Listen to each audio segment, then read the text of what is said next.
Halo semuanya, selamat datang di channel ini. Di video kali ini kita akan menjelaskan bagaimana kasus marketplace terhadap C2C atau customer to customer. Sebelum kalian menonton video ini, jangan lupa subscribe channel ini dan jangan lupa like video ini jika kalian suka. Terima kasih. Marketplace merupakan sebuah website atau aplikasi online yang memfasilitasi proses jual beli dari berbagai toko. Pada dasarnya, pemilik marketplace ini tidak bertanggung jawab atas barang-barang yang dijual karena tugas mereka hanyalah menyediakan tempat bagi para penjual yang ingin berjualan serta membantu mereka untuk bertemu pelanggan dan juga untuk melakukan transaksi dengan lebih simpel dan mudah. Nah, setelah mengetahui arti dari marketplace, tentunya teman-teman bertanya, apa sih keuntungan dan kelebihan jika kita menggunakan marketplace ini? Yang pertama adalah potensi market lebih luas dan besar. Tentunya menggunakan marketplace tidak hanya menjangkau target pasar di sekitar toko, tetapi dapat menjangkau target pasar ke seluruh Indonesia maupun ke luar negeri.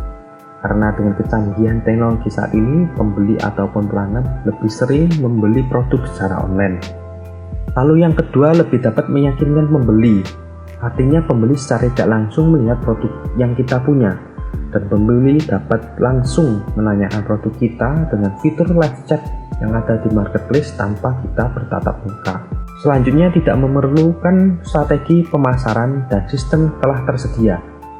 Tugas penjual ketika menggunakan marketplace hanya tinggal menjual barangnya tanpa memikirkan strategi pemasaran, karena marketplace sudah menyediakan sistem pemasarannya secara online. Lalu keuntungan atau kelebihan menggunakan marketplace selanjutnya adalah pengelolaan jauh lebih mudah dan lebih simpel. Salah satu contohnya, jika kita sebagai penjual produk ketika ingin menjual secara online, selalu mempromosikan produknya setiap hari melalui media sosial. Tapi dengan adanya marketplace, tanpa kita sadari produk kita selalu dipromosikan tanpa perlu memikirkan bagaimana cara mempromosikan produk kita. Yang terakhir adalah tidak perlu lagi mengeluarkan biaya yang lebih untuk dapat menjual maupun membeli barang.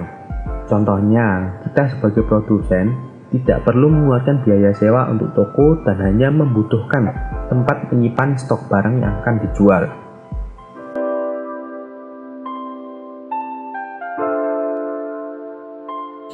Setelah tadi ada kelebihan dari marketplace, sekarang kita bahas kekurangan dari marketplace.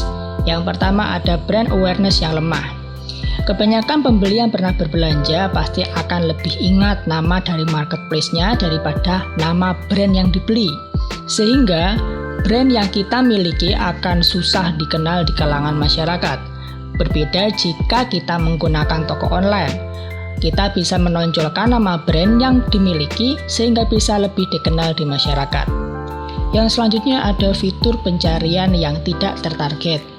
Marketplace pasti memiliki fitur pencarian barang atau produk, dan di dalam marketplace itu sendiri memiliki ratusan penjual yang akan membuat hasil pencarian menjadi tidak tertarget terhadap produk dan jasa yang ditawarkan, melainkan akan ada banyak hasil pencarian yang serupa dengan barang dan jasa yang ditawarkan di sana.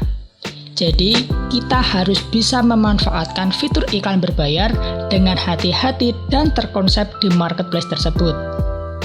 Selanjutnya ada persaingan yang ketat. Ya, karena kita tahu marketplace ini memiliki banyak pelanggan, maka banyak juga pedagang online yang berjualan di marketplace tersebut, sehingga persaingan antar para pedagang di marketplace itu sangat tinggi. Bahkan ada juga beberapa pedagang yang rela mendapatkan keuntungan yang kecil asal bisa laku banyak. Berikutnya ada kontrol marketplace yang lemah. Ya, karena kita hanya menyewa tempat saja di marketplace, maka kita tidak akan mendapatkan kontrol penuh terhadap marketplace tersebut. Kita diharuskan patuh kepada aturan yang harus ditaati oleh semua pedagangnya. Biasanya, jika nanti ditemukan ada yang melanggar, maka pihak marketplace tersebut akan memblokir pedagang tersebut sehingga tidak bisa berjualan lagi di marketplace. Dan yang terakhir ada pasar terbatas. Pada umumnya marketplace menyasar pada pasar tertentu. Selain terkait strategi bisnis, juga karena faktor biaya. Sebagai contoh, walaupun sebuah marketplace ini sukses di Indonesia, belum tentu terjadi di kondisi yang sama di kawasan lain. Jadi, jika strategis bisnis kita ingin menyasar konsumen dari seluruh dunia, menggunakan marketplace mungkin bukan pilihan yang terbaik. Customer to customer atau yang biasa disingkat dengan C2C merupakan salah satu jenis marketplace yang paling umum, di mana konsumen ini bisa bertransaksi sebagai penjual maupun pembeli dengan konsumen lainnya. Nah, artinya marketplace ini hanya berfungsi sebagai penengah untuk proses transaksi antara penjual dan pembeli.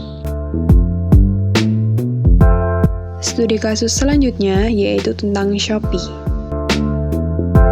Selanjutnya yaitu profil perusahaan Shopee. Shopee Indonesia resmi hadir di Indonesia pada bulan Desember tahun 2015 yang dikelola oleh PT Shopee International Indonesia. Shopee berkembang sangat cepat dikarenakan ia menerapkan sistem layanan jual beli yang interaktif antara pembeli dan penjual. Seperti halnya melalui fitur live chat, dan Shopee juga menyediakan berbagai sistem pembayaran, contohnya melalui transfer bank, Kredivo, Indomaret, dan kartu kredit. Selain itu, Shopee juga menyediakan dompet elektronik. Pengaruh privasi terhadap minat beli konsumen. Keamanan merupakan salah satu masalah penting yang dihadapi oleh para pengguna internet. Dan untuk menciptakan rasa aman serta menghindari penipuan secara online, seorang pembeli dapat mengecek terlebih dahulu di mana keberadaan lapak dari toko online tersebut. Maka tidak jarang, untuk menghindari risiko ketidakpuasan dan penipuan yang terjadi saat belanja online, konsumen lebih memilih untuk melakukan belanja online pada merek atau situs yang sudah dikenal serta terpercaya. Dikarenakan sekarang sudah banyak toko online yang berkualitas tinggi serta memiliki harga terjangkau.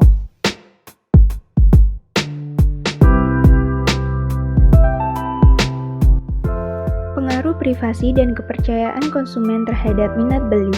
Secara parsial maupun simultan, privasi dan kepercayaan berpengaruh signifikan terhadap minat beli konsumen pada toko online shopee.co.id dengan nilai determinan sebesar 48,80%.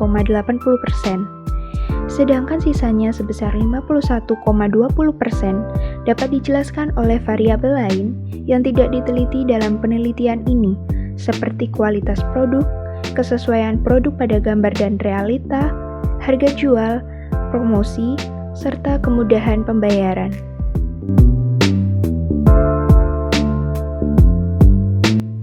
Pengaruh pemberian umpan balik terhadap interaktivitas pada Shopee.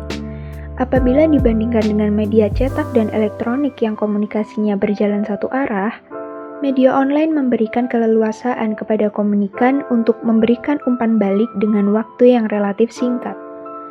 Salah satu contoh media online yang memiliki tingkat interaktivitas yang tinggi yaitu discussion group atau forum diskusi pada shopee.co.id.